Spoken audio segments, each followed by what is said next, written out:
Doktor siya at super bait sila sa akin, pati sa mga anak ko, super supportive sila. Sa katunayan, pinapadalhan pa nila mga anak ko. Yan, kaya naranasan yung mga anak kong mag-birthday ng bongga. Sa totoo lang, 9 years ako sa Kuwait, guys, pero minsan hindi nag-celebrate ng birthday mga anak ko. Kasi nga, kahit nasa Kuwait ako, wala akong pera.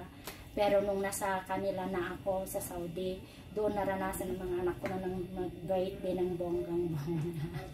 Kaya mapait na masayang naranasan ko sa Saudi. Ngayon nagbakasyon ako, 2 months vacation, tapos babalik na naman ako sa family Algandisa kasi sa amo kong doktor, super bait din sila sa akin. Kaya nakakahinayang na hindi sila balikan. Kaya may papayo ko lang sa iyo, guys. Lesson.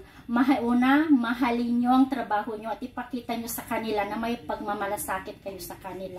Kasi ang mga Arabo, kahit sabihin natin na masamang ugali nila, hindi natin alam na